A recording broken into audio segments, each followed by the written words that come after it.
Casa Ezeiza, kalitate handiko gozogintza. Esan dezagun 80 pertsona inguru. Funtsean bi bezero perfil ditugu, estatu mailako ostalaritza nazio mailan eta dendak eta supermerkatuak. Gozogintzaren eraberritzea garela uste dugu. Hasierak, Ezeiza Tolosa gozotegia 1924 urtean hasi zen. Une jakin batean teilak eta zigarrotxoak karatu ziren, eta baita ospe handia eman zioten beste produktu batzuk ere, batez ere Gipuzkoa mailan, izen ona eskuratu zuen baita Madril eta Bartzelonan. Lantegi hau daukagunetik, gure gogoa betidanik izan da Tolosatik kanpo saltzea, ezta? Eta munduko edozein tokitan salgarria den produktu bat egitea.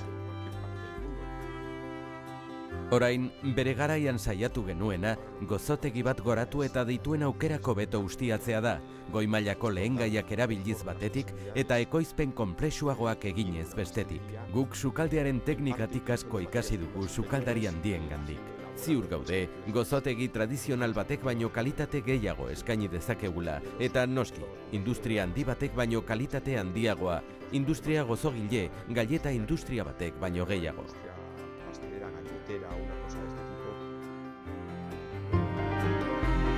Erronka askori aurre hartu diogu.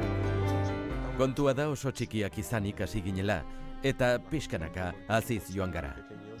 Lasaitasunez joateak, erronkei arretaz, pazientziarekin aurre egiten laguntzen digu, eta hori izan da gure errezeta. Erronkak zein izan diren, lehen existitzen etzen kalitatezko gozogintza merkatua sortzea.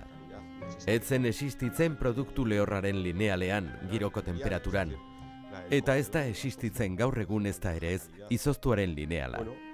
Jendeak, nazio mailan, mundu mailan, izoztua kalitate gutxiko produktu batekin erlazionatzen du. Baina beno, horra aurre egin diegun erronketako bat.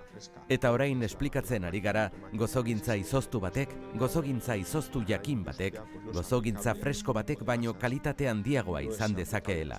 Merkatuan dagoen makinaria automatiko guztia industria handian, ez da gure masa motara aplikagarria, ez da gure automatizazio motara moldatzen. Orduan, hor saiatzen ari gara aldugun moduan aurreratzen. Batzutan makinaria txikiak asmatzen, fabrikazio sistemak egokitu eta sortzen, eta baita produktu berriak ere, bezeroen behar posibleak asetze aldera. Niri gakoa edukitzea gustatuko litzaidake, ideiak non sortzen diren jakiteko makila magikoa, eta behin da berriz errepikatzeko aukera izatea. Horrela etorkizuna bermatua legoke, ezta? Izan ere, guk erabat sinisten dugu berrikuntzan, ideia berrietan, ideia berri bat irtetean haren bilagoaz bukaerar arte. Ideiak izaten jarraitzeko bermea zera da. Departamentu guztietan, enpresa osoak naturaltasunez jaso ditzala garapen berriak. Orduan, beno, tartean egon den jendea lortzen baduzu berrikuntzaren mentalitate honetan, ideiak edozein txokotatik sortzea lortzen duzu. Errealitatea zera da. Enpresa batek berritzen duenean, ezker eskuin begiratzea baino helburu zabalagoak ezarri behar dituela. Kopiatzearen jokoa ez da zertan positiboa, pentsatu modu horretan aurreratzea zaila dela.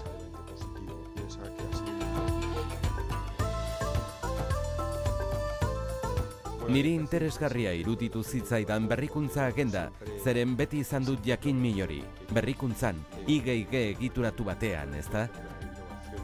Sormen prozesu batek jartzen dizkizun mugen eta ahalmenen barruan, ezen berez, berrikuntza prozesu guztietan sormenerako askatasuna ustera derrigortuta zaude.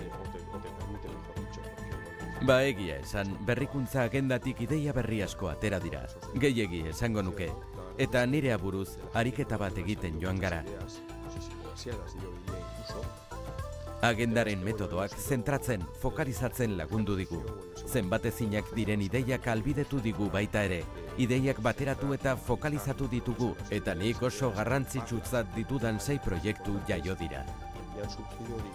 Lehenik eta behin, berrikuntza edozein sektoretan aplika daitekeela esan behar dut. Nik esango dizut, urte askotatik gozogintza dekadentzian egon den sektore bat dela. 30 urtetan estatu mailan itxi duten gozotegien kopurua oso handia da. Eta gu hor gaude, inolako aukerarik ez dutela dirudien arloetan, ezta? Gauzak egin daitezkeela ikusten da, ezta? Zentzu horretan, nik edozein animatzen dut, edozein arlotan berritu daitekeela sinistera, edozein enpresa perfiletan eta enpresaren tamainak ere garrantzirik izan gabe. Merkatuan ezberdinak izaten saiatu behar gara zinez. Nik uste dut benetan programa bikainak egiten ari zaretela eta enpresa txikiak nola berritu dezaketen erakusten ari zaretela saltoki txikietan. Merkataritza establezimendu txikiek berritzeko gaitasun handia daukate, gauza ezberdinak egiteko gaitasuna, ez? Nik ikuspuntu horretatik esan dezaket, arroa dirudien ideia bat, enpresa txiki bat ginenean, ia ez genuen talde komertziala, ia ez genuen fabrikatzeko ahalmenik, IG departamendua txertatu genuen, eta nik uste dut asmatu genuela. Ikuspuntu honetatik, nik ez dut oztoporik ikusten, orokorrean, ez dago berritzeko aitzakiarik, enpresa guztien etorkizuna dela uste dut.